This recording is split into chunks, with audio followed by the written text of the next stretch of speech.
Hello दोस्तों, मेरा नाम है कमल जोशी। दोस्तों, आज मैं आपको दिखाने वाला हूँ रिले के अंदर कॉन्टैक्ट किस तरीके से बनते हैं।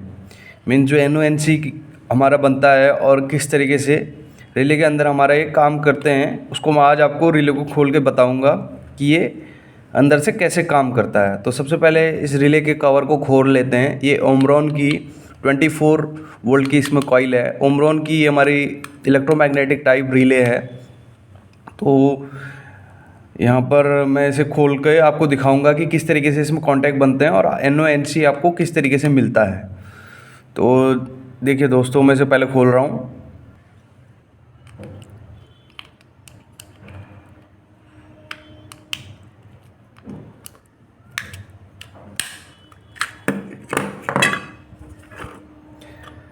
ये देखिए दोस्तों, मैंने इसे खोल दिया है। अब यहाँ पर मैं आपको दिखाऊंगा कि किस तरीके से क्या क्या चीज़ें इसमें हैं। ये जो अंदर जो आपको 24 VDC लिखा हुआ है, ये हमारी कॉइल है। इसमें हम लोग सप्लाई देते हैं। यहाँ पर हमारा पॉइंट आया हुआ है, ये देखिए। ये हमारा यहाँ पर प्लस के लिए पॉइंट है और यहाँ पर ये देखिए, यहाँ पर दो वायर हैं। दो वायर आके कनेक्ट हुई है इस वाले के साथ में, जिसे हम बोलते हैं कॉइल की सप्लाई। 13 और 14 नंबर, 13 और 14 नंबर यहाँ पर आपको देखने को क्या पता मिल जाए। ये देखिए 13 और 14 नंबर, यहाँ पर हम कॉइल की सप्लाई देते हैं। यहाँ पर 13 लिखा हुआ है, ये देखिए यहाँ पर 13 और ये 14, ये यहाँ पर इस पॉइंट के लिए है। 13 14 इस पॉइंट के लिए। मीन्स यहाँ पर हमने इसको रिले को एनर्जाइज कराने के लिए सप्लाई देनी है। तो ये यहाँ पर रिले को एनर्जाइज सप्लाई देते हैं यहाँ पर। तो उसके बाद जो हमारा दूसरा जो पॉइंट है, ये स्प्रिंग है। ये स्प्रिंग क्या करती है, जब रिले ऑन नहीं है तो ये ऊपर रहती है। ये जो स्प्रिंग है, इसका दिखाता हूँ मैं आपको। ये इस असेंबली के साथ जुड़ी हुई है। ये असेंबली क्या है, ये देखिए, मैं इसे दिखाता हूँ मैनुअली प्रेस करके। ये देखिए, ये स्प्रिंग इसे अपनी ओरिजिनल पोजीशन में लाने के लिए लगी हुई है, ये देखिए। तो और जो हमारा जो कॉमन पॉइंट होता है 12 और 9 और 12 जो हमारा कॉमन पॉइंट होता है, ये देखिए, इसको थोड़ा और पास से लगा दूँ। ये देखिए 9 और 12 जो कॉमन पॉइंट होता है, वो हमारा गया होता है इस वाले पॉइंट के साथ में। 1 और 4 के साथ में हमेशा जब हमारा कोई सप्लाई ना दिया हुआ है तो इसके और इसके बीच में कांटेक्ट बनता है। 1 और 9 के बीच में और 12 और 4 के बीच में। 1 और 4 को हम कॉमन के साथ में NC पॉइंट बोलते हैं। 1 और 9 हमारा NC पॉइंट होता है और 12 और 4 NC पॉइंट होता है। यहाँ पर भी आपको देखने को मिल जाएगा। ये देखिए, 1 और 9 के बीच में हमारा हर समय कांटेक्ट बना हुआ है, ये NC पॉइंट है। और 4 और 12 के बीच में भी हमारा NC पॉइंट है। ये देखिए, 1 और 9 के बीच में और 4 और 12 के बीच में। तो यहाँ पर हमारा इस तरीके से NC पॉइंट है। NC पॉइंट है मीन्स ये हमारा जो कॉमन से हमारा तार उड़ के गई है। ये देखिए, ये जो हमारे कॉमन के साथ में वायर कनेक्टेड है, वो डायरेक्टली इस पॉइंट के साथ में है। ये पॉइंट कब सप्लाई मिलेगी, ये देखिए, इस पॉइंट से ये यहाँ पर गया हुआ है। ये पॉइंट NC के साथ में चिपका हुआ है अभी, क्योंकि हमारी स्प्रिंग इसको पीछे को खींच रही है। स्प्रिंग पीछे को खींच रही है तो ये ऊपर है। ये जो है, ये जो स्ट्रिप है, ये इसके साथ टकरा रही है। तो हमारी सप्लाई उठ के जो डायरेक्टली जा रही है इस पॉइंट पर जा रही है, मीन्स NC पॉइंट पर जा रही है। अभी हमारी कॉइल होल्ड नहीं हुई है। और वैसे ही इस वाली साइड भी होगा। कॉमन से हमारी ये कॉमन से वायर उठी और हमारी NC पॉइंट के साथ में अभी चिपकी हुई है। यहाँ पर स्ट्रिप हमारी स्प्रिंग इसे पीछे को धकेल रही है, तो ये ऊपर गई हुई है।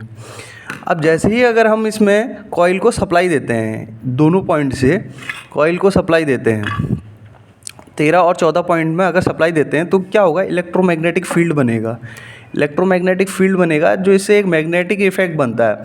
तो मैग्नेटिक इफेक्ट क्या करेगा, ये इसको अंदर की तरफ खींचेगा। ये अंदर की तरफ खींचेगा। ये देखिए, ये जो यहाँ पर मैग्नेटिक फील्ड बनेगा, यहाँ पर इसके साथ में ये अंदर की तरफ खींचेगा। तो कांटेक्ट किसके बीच में बन रहा है, ये देखिए, कांटेक्ट अब क्या बन रहा है, कॉमन और ये दूसरे पॉइंट के बीच में बन रहा है, क्योंकि ये इसके साथ में अब टच कर रहा है। ये हमारा NO पॉइंट होता है। जब हमारा कॉइल होल्ड होती है तो इसके और इसके बीच में सप्लाई हमें मिलती है। ये जो दूसरा टर्मिनल दिया हुआ है और तीसरे टर्मिनल के बीच में। तो यहाँ पर दूसरा टर्मिनल और तीसरा टर्मिनल कौन सा है? 12 और 8 और 9 और 5। देखिए यहाँ पर भी मैं दिखा देता हूँ। 12 और 8 और 9 और 5 के बीच में सप्लाई मिलेगी जब हमारा कॉइल होल्ड हो जाएगी।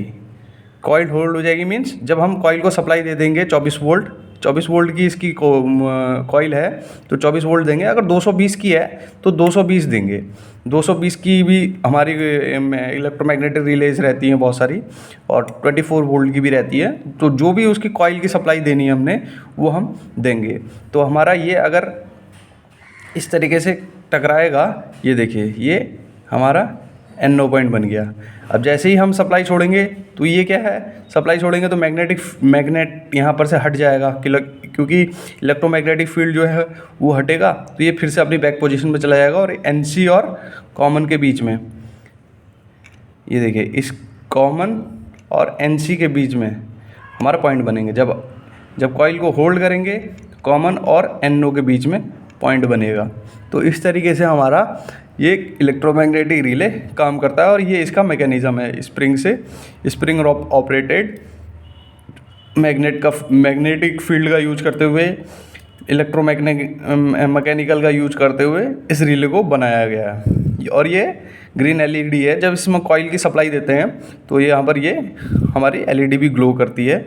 इसमें रेजिस्टेंस दिया हुआ है क्योंकि LED 5 वोल्ट की है, 5 वोल्ट पर ही चलती है, 5 वोल्ट से कम पे।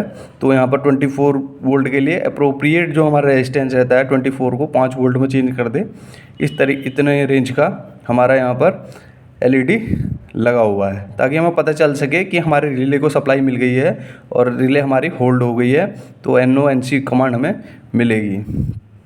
तो यहाँ पर इस तरीके से एक टोटल मैकेनिज़्म मैंने आपको अंदर का इसका दिखा दिया है इलेक्ट्रोमैग्नेटिक रिले का। तो थैंक यू दोस्तों मेरा वीडियो देखने के लिए।